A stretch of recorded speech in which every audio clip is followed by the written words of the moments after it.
আসসালামু আলাইকুম ওয়া রাহমাতুল্লাহি ওয়া বারাকাতুহু।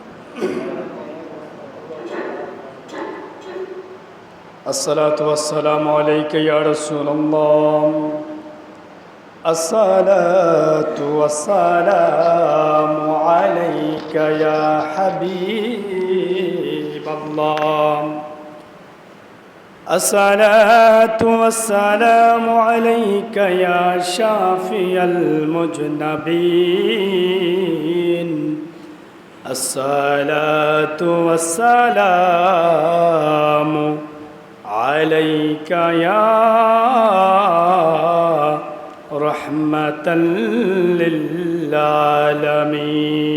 اللهم سيدنا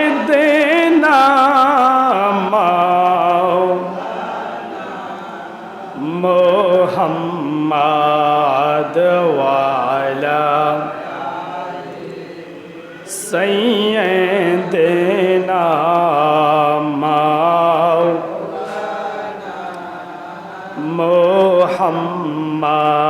محمد. اللهم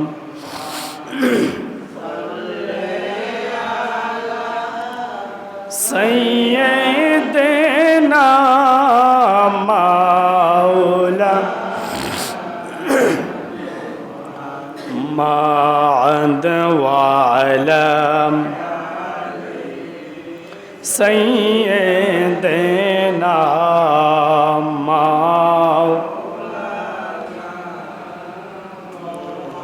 কবে জানি ডাকাশিবে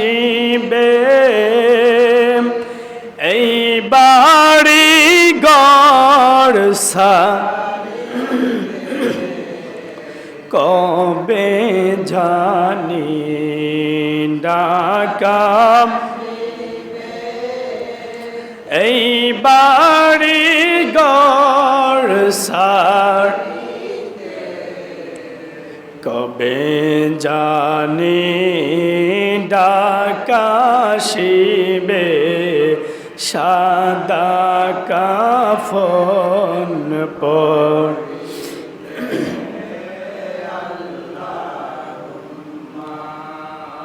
সাল্লি আলা সাইয়্যিদিনা মাওলানা محمد وعلى سيدنا محمد.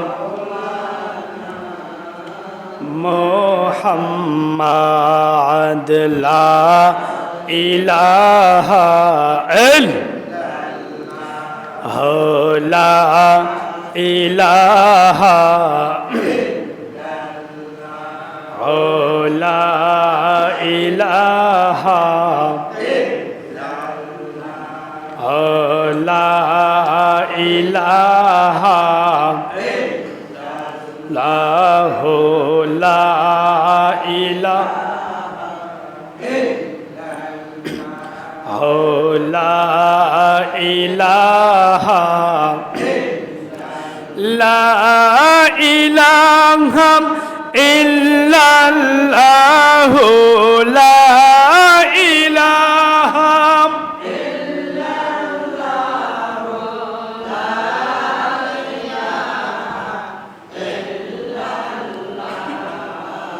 لا إله إلا الله، لا إله لا إله لا إله إلا الله، لا إله لا إله إلا الله محمد رسول الله صلى الله عليه وسلم. الله الله الله الله الله الله الله الله الله.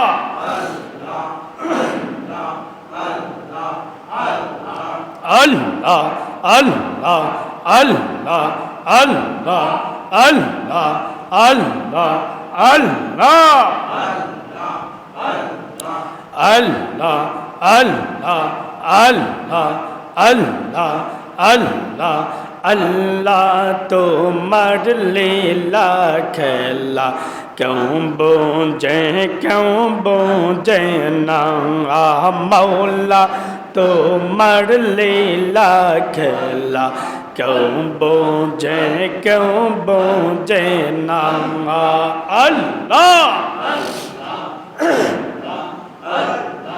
কৌরে রাখো গাছতলাতে কৌরে রাখো বালখানাই তুমি কৌরে রাখো গাছতলাতে কৌরে রাখো বালখানাই আল্লাহ তোমার লীলা খেলা কেউ বোঝে না আল্লাহ আল্লাহ আল্লাহ আল্লাহ আল্লাহ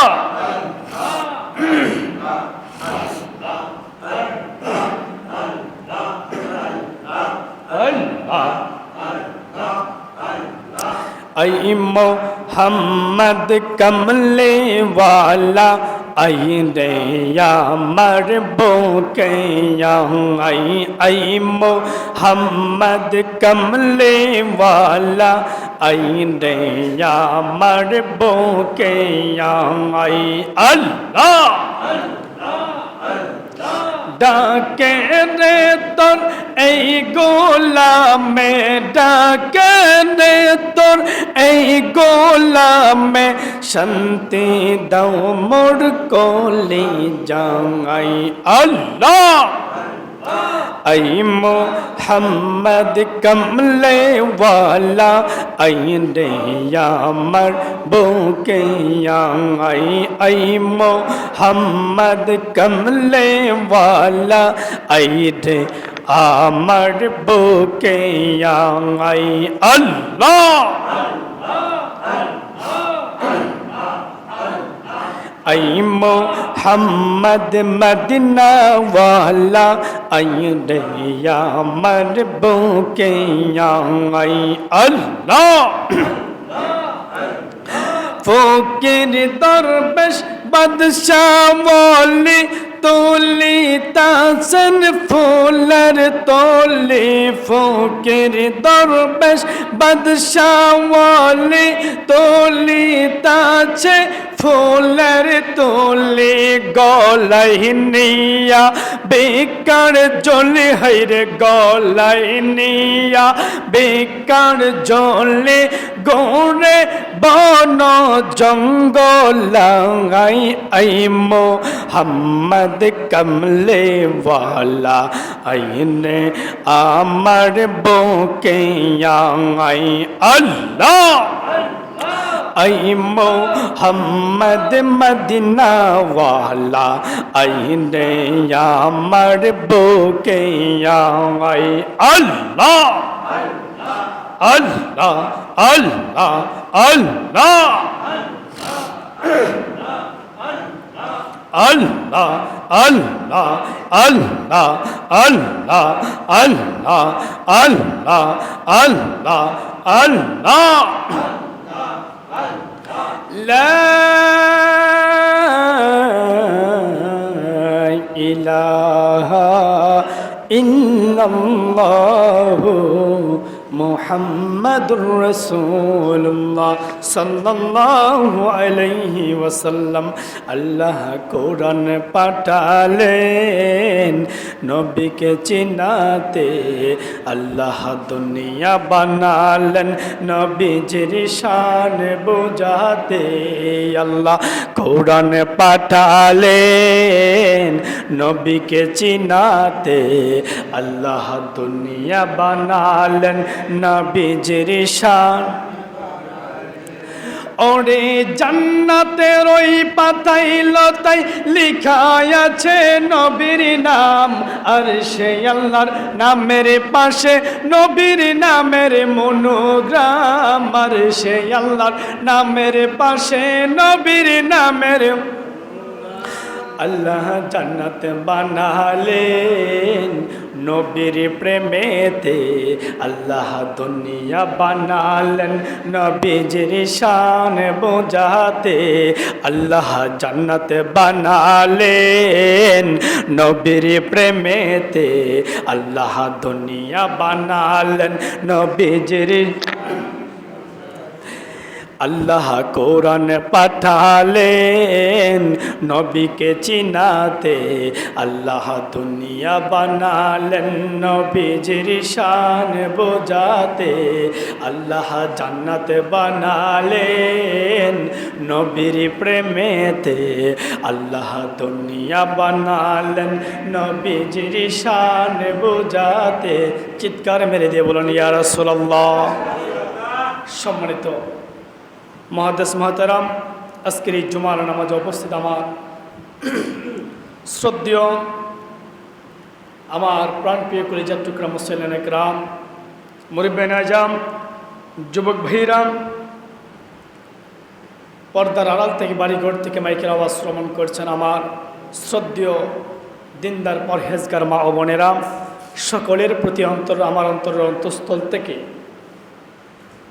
হৃদয়ের সমস্ত আবেগ অনুভূতি ভালোবাসা উজাড় করে আপনাদের প্রতি সালাম আরজ করছি। আসসালামু আলাইকুম ওয়া রাহমাতুল্লাহি ওয়া বারাকাতুহু।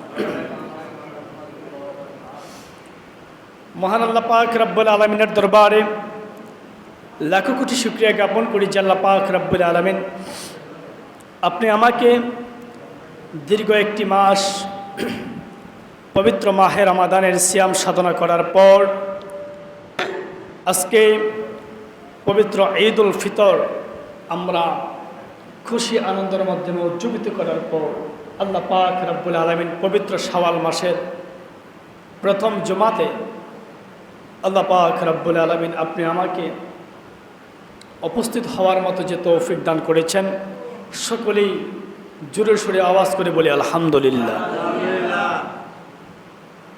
তারই সাথে লাখো কোটি দরুদ ও সালাম ওই মহান মানবতার মুক্তির দূত সাইয়্যিদুল মুরসালিন হুজুরে আকরাম নূরে মুজাসসাম নূরুন আলা নূর সাইয়্যিদিনা হাবিবিনা হুজুরে পাক নূর সাল্লাল্লাহু আলাইহি ওয়াসাল্লামের পাক কদম মোবারকে, যেই নবীকে আল্লাহ পাক রব্বুল আলামিন আজ থেকে প্রায় ১৫০০ বছর আগে এমন একটি জামানার মাধ্যমে প্রেরণ করেছিল, যেই জামানার মানুষগুলো ছিল অন্ধকারাচ্ছিন্ন, তাদের ভিতরে মনুষ্যত্ব বলে কোনো কিছু ছিল না। ঠিক সেই মুহূর্তে আল্লাহ পাক রব্বুল আলামিন আমার নবী, আপনার নবী, মায়ার নবী, নূরের নবী, দু জাহানের বাদশা নবী হযরতে মুহাম্মদুর রাসূলুল্লাহ সাল্লাল্লাহু আলাইহি ওয়াসাল্লামকে আল্লাহ পাক রব্বুল আলামিন এই দুনিয়ার বুকে মা আমিনার গর্ভে আব্দুল্লাহর পৃষ্ঠধরের মাধ্যমে, মা আমিনার গর্ভের মাধ্যমে আল্লাহ পাক আমার নবী, আপনার নবীকে যখন পৃথিবীতে প্রেরণ করে দিলেন, ওই অন্ধকারের জগৎটাকে আল্লাহ পাক রাসূলের কারণে আলোকিত করে দিয়েছে। কন্যা সুবহানাল্লাহ। সম্মানিত হাজরিন, এজন্য সেই রাসূল করিম সাল্লাল্লাহু আলাইহি ওয়াসাল্লামের অসংখ্য অগণিত দরুদ ও সালাম আমরা নবী করিম সাল্লাল্লাহু আলাইহি ওয়াসাল্লামের কদমে আমরা আদায় করি।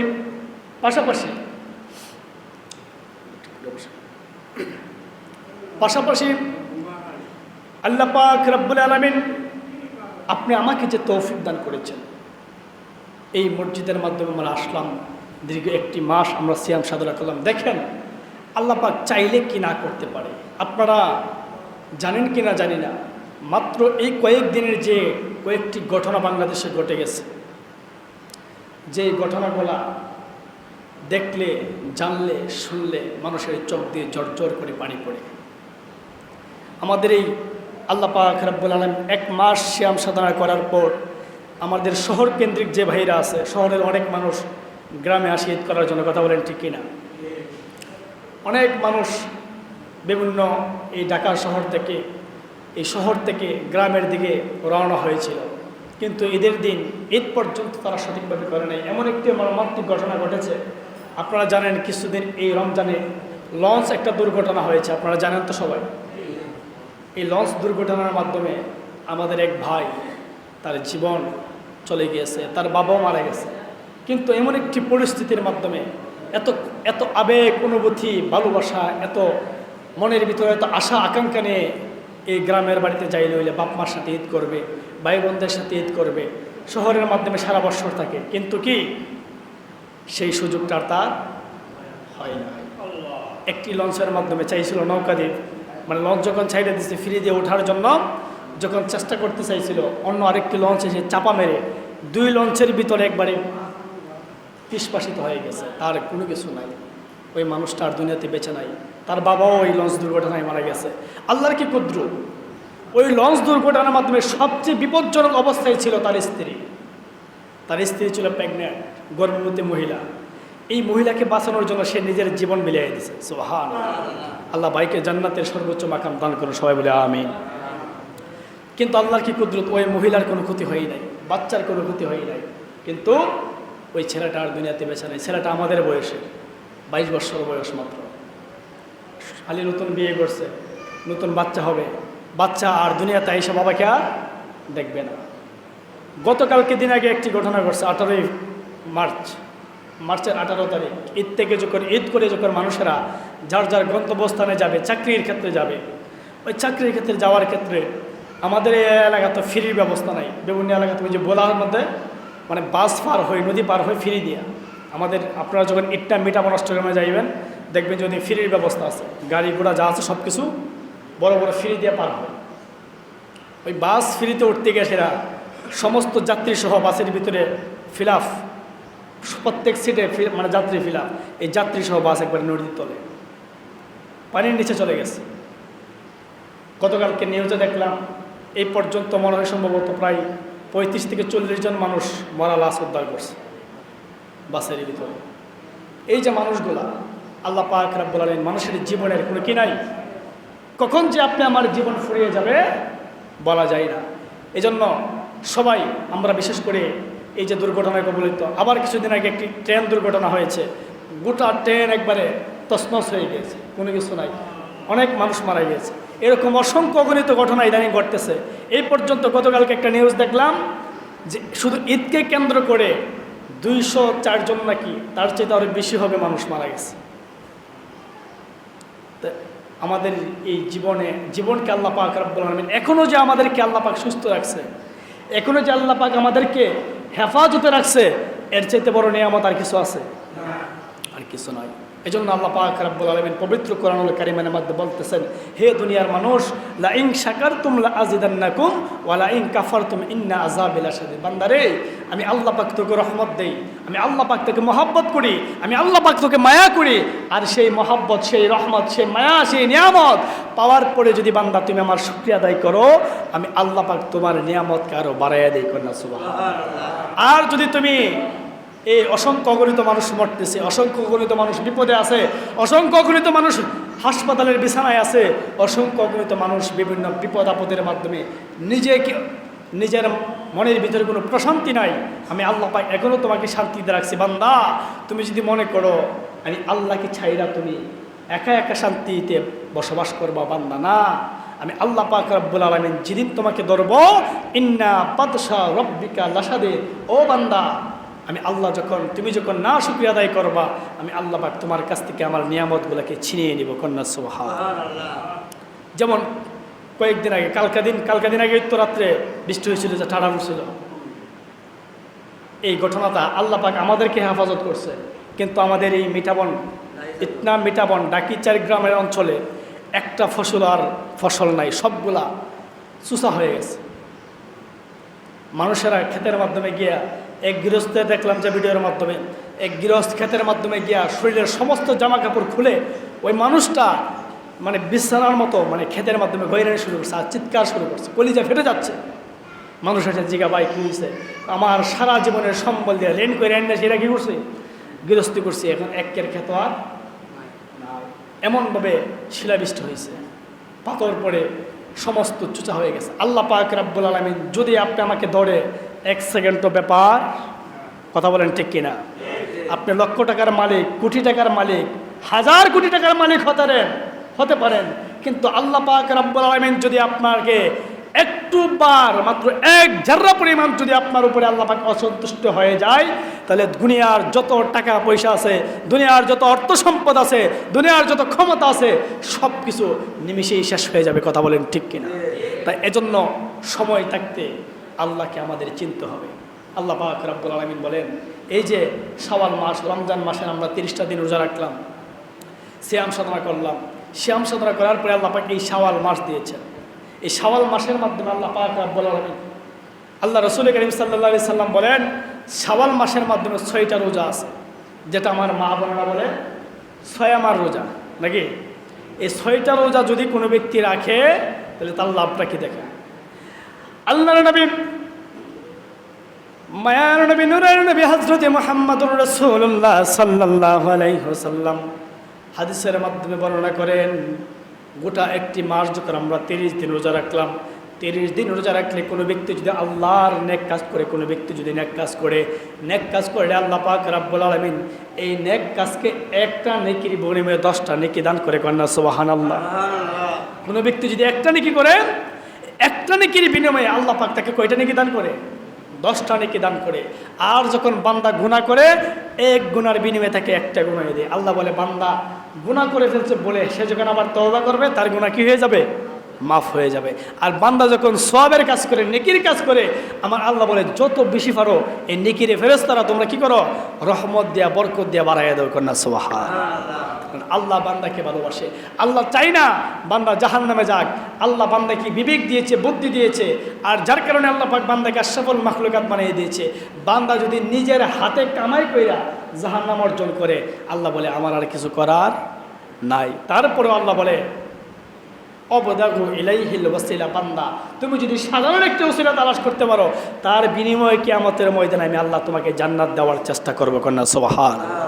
বন্ধুরা আমার, আল্লাহর নবী, মায়ার নবী, নূর নবী হযরত মুহাম্মদুর রাসূলুল্লাহ সাল্লাল্লাহু আলাইহি সাল্লাম হাদিসের মধ্যে বর্ণনা করেন, দীর্ঘ 30টা দিন রোজা রাখার পরে বান্দা যখন 30 দিন রোজা রাখে, 1 মাস যখন রোজা রাখে, 1 মাস রোজাকে আল্লাহর রাসূল বলতেছেন, যদি কোনো বান্দা, কোনো ইমানদার বান্দা যখন একটা নেকির কাজ করে, একটা নেকির কাজ করলে আল্লাহ পাক তাকে 10টা নেকি দান করে দেয়। কন্যা সুবহানাল্লাহ। আর কোনো ব্যক্তি যদি 30 দিন রোজা রাখে, ওই রমজান মাসে যদি একটা রোজা, একটা নেকির কাজ করে, তাহলে 70টা নেকির সওয়াব হয়। মানে সর্বনিম্নভাবে যদি ধরেন, মুফাসসিরিনে কেরাম ব্যাখ্যা করেন, এই হাদিসের বিশ্লেষণ করতেছেন, আমার নবী যে বলতেছে, কোনো ব্যক্তি যদি শাওয়াল মাসের 6টা রোজা রাখে, ওই 6টা রোজা রাখার মাধ্যমে আল্লাহ পাক ওই 30 দিন আরও বাকি থেকে 11 মাস, ওই 11 মাস রোজা রাখার সওয়াব আল্লাহ পাক দান করে দেয়। 30 দিন রমজানের রোজা রাখলো, রাখার পরে যদি শাওয়ালের 6টা রোজা রাখে, তাহলে 11 মাস রোজা রাখার সওয়াব, মোটামুটি 1 বছর রোজা রাখার সওয়াব আল্লাহ পাক দান করে দেয়। কন্যা সুবহানাল্লাহ। এখন অনেকে আছে, হুজুর শাওয়াল মাসের 6টা রোজা রাখলে যদি 11 মাসের সওয়াব, তো 30 দিন কষ্ট করে করতাম, লাস্টে তো শাওয়ালের 6টা রোজা রাখা দেন। কথা কন, এরকম ফাতেরা মানুষ আছে কি না? হ্যাঁ, 6টা রোজা রাখলে যদি 11 মাসের সওয়াব পায় লাই, তাহলে 30 দিনের রোজা রাখা কী করবো? না রে বাবা না, এইখানের মাধ্যমে ভিতরে অনেক বড় একটা হাকিকতের ওয়াজ রয়েছে।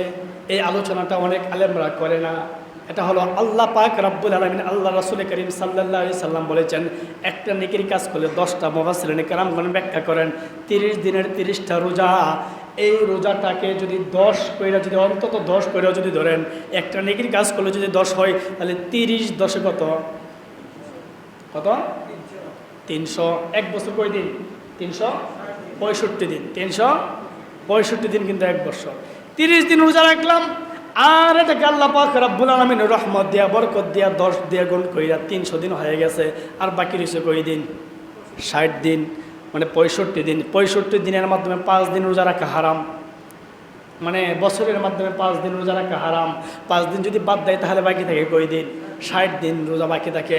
আল্লাহ পাক, আল্লাহ রাসূল করিম সাল্লাল্লাহু আলাইহি সাল্লাম হাদিসের মধ্যে বলেন, শাওয়ালের 6টা রোজা যদি কোনো ব্যক্তি রাখে, ওই আল্লাহ পাক একটা নেকি করলে 10 দিয়া গুণ করলে এই 6 10 60, 60 আর 300, 360 আর 5 দিন হারাম, 365 দিন। আল্লাহ পাকের এই হিসাব অনুযায়ী, নবীজির এই হিসাব অনুযায়ী শাওয়াল মাসের 6টা রোজা এবং 30 দিনের 30টা রোজা রাখার পরে 1 বছরের সওয়াব অর্জন করা সম্ভব। কন্যা সুবহানাল্লাহ। এখন যদি কোন 30 দিনের রোজা রাখতাম না, শাওয়াল মাসের 6টা রোজা রাখলাম, তাইলে 1 বছরের সওয়াব পাওয়া সম্ভব না। কারণ 30 দিনের রোজা রাখলেই আপনি কি করতে পারবেন? শাওয়াল মাসের 6টা যদি রাখেন তাহলে আপনাকে 1 বছরের নেকি দান করবে কে? আল্লাহ পাক রব্বুল আলামিন। সম্মানিত হাজিরিন, এই শাওয়ালের রোজার গুরুত্ব অনেক বেশি। আল্লাহ একজন মহাক্কিক বান্দা ছিলেন। মহাক্কিক বান্দা উনি যখন কাবা শরীফের মাধ্যমে কি করলেন? বছরের পর বছর কাবায় হাতিমের হাদেম ছিলেন। হাদেম থাকার পরে হঠাৎ করে দেখতে পায় একজন ব্যক্তি, তাকে চিনে না জানে না, কে যেন রে প্রতিদিন জুহরের সময় আইসা নামাজ পড়ে, আইসাই ওই হাদেমকে সালাম দেয় আর তার সাথে মোলাকাত করে। 1 দিন 2 দিন 3 দিন এরকম করতে করতে ওই মানুষটার সাথে প্রায় 1-2 মাস পর্যন্ত এরকম সাক্ষাৎ হয়। প্রতিদিন জুহরের সময় গিয়ে নামাজ পড়ে আর অন্য সময় দেখা যায় না। সুবহানাল্লাহ হইতেন না? জোহর টাইমে ওই মানুষটা আসে, আইসা ওই হাদেমকে সালাম দেয় আর ওনাকে বলে যে হুজুর আমার জন্য দোয়া করেন। আর জোহরের নামাজে গিয়ে সেটা ওই কাবা শরীফের মাধ্যমে গিয়ে সেটা নামাজ পড়ে। কিন্তু অন্য অন্য নামাজের সময় ওই মানুষটাকে আর পাওয়া যায় না। হাদেম কী করলো? হঠাৎ করে তাকায় দেখে যদি কোনো মানুষকে যদি একবারে যদি একজন মানুষকে যদি টানা 2 মাস যদি একজনের সালাম দেয়, কথাবার্তা হয়, তাহলে এই মানুষটার মধ্যে একটা ভালো সম্পর্ক তৈরি হয়ে যাবে না? দুজনের মধ্যে ভালো একটা গভীর সম্পর্ক তৈরি হয়ে গেছে। যে জোহরের সময় উনি আসবে, এই 2 মাসে 1 দিনও মিস করে নাই। সুবহানাল্লাহ কইতেন না? তো দুজনের মধ্যে একটা ভালো একটা সম্পর্ক তৈরি হয়ে গেছে। হঠাৎ করে দেখা যায় ওই যে মানুষটা জোহরের নামাজ পড়তো ওই মানুষটার কি আসে না। ওই কাবা শরীফের হাদেম উনি চিন্তা করতেছেন, হারে ওই মানুষটা আমার বন্ধু, যার সাথে প্রতিদিন জোহরের রক্ত দেখা হয়তো, আজকে প্রায় অনেক দিন যাবত দেখা হয় নাই। 1 সপ্তাহ 2 সপ্তাহ 3 সপ্তাহ হয়ে গেল ওই মানুষটাকে দেখতে পারি না। ওই মানুষের খবরও আমি জানি না, তার বাড়ির খোঁজ খবরও জানি না, সে কে আছে নাকি মারা গেছে তাও আমি জানি না। সে যখন এরকম টেনশন করতে করতে করতে করতে মাথার মাধ্যমে এই চিন্তাটা করতে করতে যখন কাবা শরীফের দেওয়ালের সাথে পিঠটা লাগাই যখন উনি যখন হেলান দিয়ে একটু তন্দ্রা ভাব চলে আসলো, এমন সময় দেখা যায় কে যেন তার কানে কানে এসে বলতেছে, হে আল্লাহর ওলি, তোমার বন্ধুর খবর তুমি জানো নি? কন্যা সুবহানাল্লাহ। যখন ওই মানুষটাকে বলতেছে তোমার বন্ধুর খবর তুমি জানো নি, ওই মানুষটা আলাপ দিয়ে উঠে বলতেছে, কি হয়েছে? বলতেছে, আপনাকে যে প্রতিদিন জোহরের নামাজে আইসা সালাম দিত, এই কাবা শরীফের মাধ্যমে জোহরের নামাজ পড়তো, ওই মানুষটা অনেক কর্মব্যস্ততায় ছিল, অন্য অন্য নামাজে আসতে পারে নাই, কিন্তু প্রতিদিন জোহরের নামাজ উনি নিয়ত করেছে কাবার মাধ্যমে আইসা পড়বে। কন্যা সুবহানাল্লাহ। ওই মানুষটা আইসা যখন আপনার সাথে দেখা করতো, ওই মানুষটার কথা কি আপনার মনে পড়ে না? সেই মানুষটা বলতেছে, আমি তাকে অনেক দিন ধরে খুঁজতেছি কিন্তু পাই না। কি হয়েছে? সে কি আছে? তার কি অবস্থা? ওই মানুষটা বলতেছে, সে এমন একটা পরিস্থিতি আছে, সে এখন মৃত্যুর সাথে পাঙ্গা লড়তেছে, মৃত্যু সজ্জার মাধ্যমে আছে। কন্যা সুবহানাল্লাহ। ওই মানুষটা বলতেছে, তাহলে আমার বন্ধুকে তো আমার দেখা উচিত, তাকে তো আমি চিনি না, তার বাড়ি তো আমি চিনি না, সে কোথায় থাকে, তাহলে চলেন আমার সাথে আমি তার বাড়িতে যাই। ওই মানুষটা যখন ওই প্রতীক যখন আল্লাহর ওলিকে নিয়ে যখন ওই মানুষের বাড়িতে গেল, ওই কাবা শরীফের মাধ্যমে যিনি নামাজ পড়তেন ওনার বাড়িতে গেলেন। বাড়িতে যাওয়ার পরে গিয়ে দেখে ওনার বাড়িতে আর কেউ নাই, ওনার মা নাই, ভাই নাই, বাবা নাই, বোন নাই, কোনো কিছু নাই, শুধু একা একা একটা ঘরের মাধ্যমে বান্দাটা শুয়ে আছে আর আল্লাহ আল্লাহ জিকির করতেছে। মৃত্যুর অবস্থার মাধ্যমে যে কোনো মুহূর্তে তার সাকরাত শুরু হয়ে যাবে। ওই মানুষটাকে দেখার পরে, বন্ধুটাকে দেখার পরে তার চোখ দিয়ে জর করে পানি বলে ছেড়ে দিল আর বলতেছে, বন্ধু আপনাকে আমি অনেক দিন যাবৎ তালাশ করতেছি, কিন্তু যাওয়ার মতো কোনো সক্ষমতা আমার মাধ্যমে নাই। আজকে প্রায় 21 দিন যাবৎ আমি এখানে অসুস্থ অবস্থায় রয়েছি। ও বন্ধু, বেশিক্ষণ মনে হয় আমি আর থাকবো না, তবে তোমার কাছে আমার ওসিয়ত, আমি যখন মারা যাব, আমার জানটা যখন চলে যাবে, আমার দেহের মধ্য থেকে আমার প্রাণ পাখিটা যখন উড়ে যাবে রে বন্ধু, আমাকে যখন কবরস্থ করা হবে, তুমি নিজ হাতে আমাকে গোসল করাইবা, আমার জানাজা পড়াইবা, আমার কাফন করাইবা, আমাকে কবরে রাখার পরে যতক্ষণ পর্যন্ত আমার সওয়াল জবাব না হবে ততক্ষণ পর্যন্ত তুমি কবর থেকে ফিরে আসবা না। কন্যা সুবহানাল্লাহ। আল্লাহর উনি এই কথা শুনেন ওই মানুষের সাথে ওয়াদা দিল, বন্ধু আজকে অনেক দিন যাবৎ তোমার জন্য আমার কলিজার ভিতরে কান্না করতেছি, তোমাকে খুঁজতেছি কিন্তু পাই নাই। যেহেতু আজকে তোমাকে পাইলাম, তুমি চিন্তা কইরো না, যতক্ষণ পর্যন্ত তুমি সুস্থ না হইবা, তোমার কোনো একটা দিক না হবে, ততক্ষণ পর্যন্ত তোমার কাছ থেকে আমি কোথাও যাব না। কন্যা সুবহানাল্লাহ। এই কথা বলার সাথে সাথে বেশিক্ষণ দেরি করা নাই, হঠাৎ করে ওই মানুষটা, যেই মানুষটা কাবা শরীফে গিয়ে নামাজ আদায় করতো, ওই মানুষটা হঠাৎ করে মুখ দিয়ে বাণী উচ্চারণ করে ফেলো, আশহাদু আল্লা ইলাহা ইল্লাল্লাহু মুহাম্মাদুর রাসূলুল্লাহ। সে দুনিয়া থেকে বিদায় নিয়ে অন্ধকার কবরের বাসিন্দা হয়ে গেল। ওই আল্লাহর ওলি কি করলো? নিজ হাতে ওই মানুষটার গোসল করালেন, কাফন দাফন করলেন, কবরের মাধ্যমে কবরস্থ করলেন। কবরস্থ করার পরে মানুষটাকে যখন কবরে রাখা হলো, কবরে রাখার পরে আল্লাহর ওলি কবরের মাধ্যমে বসা রইল। সমস্ত মানুষেরা কবর দিয়ে যখন চলে গেল, তার বন্ধুর জন্য সে বসা রইল। কখন এই মুনকার নাকি ফেরেশতারা আসবে, আয়েশা যখন প্রশ্ন করবে, ওই সওয়াল জবাবের কিরাম মানে মুনকার নাকির ফেরেশতা যখন প্রশ্ন করবে, সেই প্রশ্নের জবাব আল্লাহর ওলি সে নিজে দেওয়ার জন্য বসে রইলেন। কিন্তু কে যেন রে কবরের ভিতর থেকে আওয়াজ দেয়, ও আল্লাহর বন্ধু, আপনাকে আর কবরে বসে থাকতে হবে না, আপনি আপনার কাজের মাধ্যমে চলে যান। কন্যা সুবহানাল্লাহ। আল্লাহর ওলি বলে, না না না, আমি আমার বন্ধুর সাথে কথা দিয়েছি, যতক্ষণ পর্যন্ত আমার বন্ধুর সওয়াল জবাবের জবাব যতক্ষণ পর্যন্ত না দেওয়া হবে, ততক্ষণ পর্যন্ত এই কবরের পাশ থেকে আমি লড়ব না। কন্যা সুবহানাল্লাহ। আবার যখন মানে বসে থাকতে থাকতে থাকতে থাকতে যখন একটু তন্দ্রভাব হয়ে গেল, আবার জনকে বলতেছেন, ও আল্লাহর বন্ধু, আপনি আপনার কাজে চলে যান, আপনাকে এখানে বসে থাকতে হবে না, ওই কবরবাসীর জন্য আমরা হাজির হয়ে গেছি। কন্যা সুবহানাল্লাহ। এরকমভাবে একবার দুইবার তিনবার ঘটনাটা ঘটলো। আল্লাহর ওলি ডাক দিয়ে বলে, কে তোমরা? তোমরাকে তো চিনি না, আমি তো তোমাদেরকে দেখতেছি না, লা নজরুন, তোমাদেরকে আমি দেখতেছি না। ওয়াইনা সাওয়ানুল কালাম, আমি শুধু তোমাদের কালাম শুনতেছি, কথা শুনতেছি, তোমাদের আওয়াজ শুনতেছি, কিন্তু তোমাদেরকে আমি দেখতেছি না। কে তোমরা? তোমাদের পরিচয় কি? কারা তোমরা কথা বলতেছো? মনে হয় শয়তানের কোনো ধরনের কোনো চক্রান্ত হবা, আমাকে আমার বন্ধুর কথা দেওয়া, এই কথা থেকে বিমুখ করার জন্য তোমরা হয়তো বা কোনো ধরনের পাইতারা করতেছো। না না, আমি আমার বন্ধুর কবর থেকে ততক্ষণ পর্যন্ত যাব না, যতক্ষণ পর্যন্ত আমার বন্ধুর সওয়ালের জবাব দেওয়া না হয়। কন্যা সুবহানাল্লাহ। ওই কবরের ভিতর থেকে আওয়াজ আসলো, হুজুর, আমরা হলাম ওই কবরবাসী যিনি শুয়ে আছে কবরের ভিতরে। ওই কবরবাসীর শাওয়াল মাসের 6টা রোজা, ওই 6টা রোজা আমরা আজকে ওনার সওয়াল জবাবের জন্য ওনার কবরে এসে দাঁড়ায় গেলাম। কন্যা সুবহানাল্লাহ। ও হুজুর, আপনাকে থাকতে হবে না, ওনার কবরের পাশে আর আপনাকে বসে থাকতে হবে না, আমরা আল্লাহর তরফ থেকে এসে গেছি। আল্লাহ ওই মানুষটা যতদিন পর্যন্ত দুনিয়াতে বেঁচে ছিল, সারা মাস রোজা রাখতো। রমজান মাসের রোজা রাখার পরে শাওয়াল মাসের 6টা রোজা কোনোদিন ছাড়ে নাই। নবীজির সুন্নত হিসেবে ওই মানুষটা যখন আমাদেরকে আদায় করছে, আল্লাহ পাক তার নাজাতের জন্য আজকে ওই শাওয়াল মাসের 6টা রোজা তার কবরের মাধ্যমে আল্লাহ পাক আমাদেরকে পাঠাইয়া দিয়েছে। কন্যা সুবহানাল্লাহ, সুবহানাল্লাহ, লা ইলাহা লা সুবহানাল্লাহ,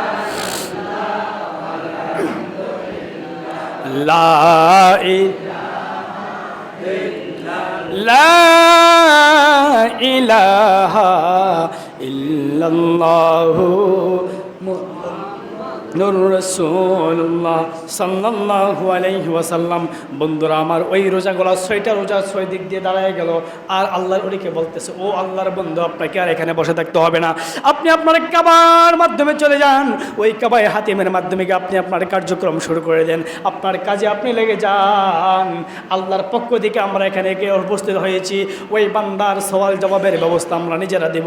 আর শুধু তাই নয়, যতক্ষণ পর্যন্ত ওই বান্দাকে শুধু সওয়াল জবাব নয়, কবরের মাধ্যমে নয়, হাসরের মাধ্যমে নয়, যতক্ষণ পর্যন্ত আল্লাহর জান্নাতে পৌঁছাতে পারবো না, ততক্ষণ পর্যন্ত তার সঙ্গী আমরা ছাড়ব না। এই শাওয়াল মাসের 6টা রোজা যদি রাখে, আল্লাহ পাক রব্বুল আলামিন, আল্লাহ রাসূল বলেন, ওই মানে এই ঘটনা প্রমাণ করে যে শাওয়াল মাসের 6টা রোজাও আপনাকে কবরের মাধ্যমে সুপারিশ করবে, আল্লাহর জান্নাতে পৌঁছে দিবে। কন্যা সুবহানাল্লাহ। আসুন আমরা সবাই এই শাওয়ালের 6টা রোজা আমরা রাখার চেষ্টা করব। আমার মা বোনেরা অনেকেই রাখতেছে, অনেকে রাখবেন। বিশেষ করে অনেকে বলে যে হুজুর, এই রোজা রাখার নিয়মটা কি? অনেকেই দেখা যেতেছে কি, রমজান মাসে যখন আমরা রোজা রাখতাম, অনেক সময় দেখা যাচ্ছে বিভিন্ন কারণে অনেকেই মানে সফরের মাধ্যমে ছিলেন, অনেকে বিভিন্ন কাজের মাধ্যমে ব্যস্ত ছিলেন, অনেকে অসুস্থ ছিলেন। বিশেষ করে মা বোনেরা অনেকেরই রমজানের রোজা ভাঙা পড়ে, মানে কাজা হয়ে যায়। এই কাজা রোজা আগে আদায় করব নাকি সাওয়ামার রোজা আগে আদায় করব? তো এখানে দুইটা মাসআলা আছে। ইমাম আবু হানিফা রাহমাতুল্লাহ আলাইহি উনি বলেন যে রমজানের রোজা রাখার পরে শাওয়াল মাসের 6টা রোজা আপনারা কাজা রোজাটা যদি আগে আদায় করা হয় তাহলে কি আগে যদি কাজা রোজাটা আগে আদায় করা হয় সেটা হলো উত্তম। আপনি যদি পরেও আদায় করেন তাহলে হয়ে যাবে, কিন্তু এখানে একটা সূক্ষ্ম বিষয় আছে। কারণ রমজানের যতটা রোজা কাজা হয়েছে, আচ্ছা, রমজানের যতটা রোজা কাজা হয়েছে এই কাজার জন্য আপনাকে জবাবদিহিতা করতে হবে। কি করতে হবে? জবাবদিহিতা করতে হবে। যেমন ধরেন রমজানের পরে এই পর্যন্ত সময় পাইছি, কয়েকটা রোজা, 2টা রোজা এই ধরনের কাজা করলেন, কিন্তু আপনি কি করলেন ওই শাওয়াল মাসের 6টা রোজা রাখতেছেন আর বলতেছেন 6টা রোজা রাখার পরে আমি কাজা রোজাটা কী করবো? আদায় করব। আপনি যখন 6টা রোজা রাখতেছেন, শাওয়ালের 6টা রোজা, এই রোজা অবস্থায় আপনার আমার মৃত্যু হয়ে গেল, দুনিয়া থেকে বিদায় নিয়ে গেলাম, কিন্তু কাজা আদায় করতে পারি নাই। এই জন্য কিয়ামতের ময়দানে আপনাকে কাজার হিসাব দিতে হবে। কি কারণে কাজা হয়েছে এই কারণটা ব্যাখ্যা করতে হবে। আর যখন আপনি কাজা আদায় করবেন আর নিয়ত করছেন যে কাজা আদায়ের পরে আমি শাওয়ালের 6টা রোজা আদায় করবো, তাহলে ওই কাজাটা আপনি আদায় করতেছেন, আর এই মুহূর্তে কাজা আদায়ের অবস্থায় যদি আপনি মৃত্যুবরণ করেন, তো ওই যে নিয়ত করছেন, নিয়তের বরকতে আপনি শাওয়ালের 6 রোজার সওয়াব পেয়ে যাবেন। তাইলে কি আগে কাজা আদায় উত্তম নাকি শাওয়াল মাসের 6টা রোজা আদায় উত্তম? কাজাটা আগে আদায় করতে হবে। নামাজও যত মানে কাজা জিনিস, যেটা বাকি পড়ে যায় বাকিটা যত আগে শোধ করা যায় তত লাভ। সুবহানাল্লাহ কইতেন না? এই জন্য সম্মানিত হাজরিন, রমজানের কাজা রোজাগুলো আগে আদায় করবেন, তারপরে শাওয়ালের রোজাগুলো আপনারা আদায় করবেন। আর যদি কোনো আরেকটা মাসআলা আছে যে হুজুর আমরা কি 6টা রোজা একসাথে রাখবো নাকি ভাঙ্গা ভাঙ্গা রাখবো? 6 রোজা একসাথেও রাখতে পারবেন, ভাঙ্গা ভাঙ্গা রাখতে পারেন, কোনো সমস্যা নাই। দুনো পক্ষে মাসআলা আছে। আল্লাহ পাক রব্বুল আলামিন আমাদের সকলকে এই শাওয়াল মাসের 6টা রোজা রাখার তৌফিক দান করুন। সকলে বলেন আমিন। আমা তৌফিক ইল্লা বিল্লাহ। আসসালামু আলাইকুম ওয়া রাহমাতুল্লাহি ওয়া বারাকাতুহু। কিছু কথা আছে আপনারা শুনুন।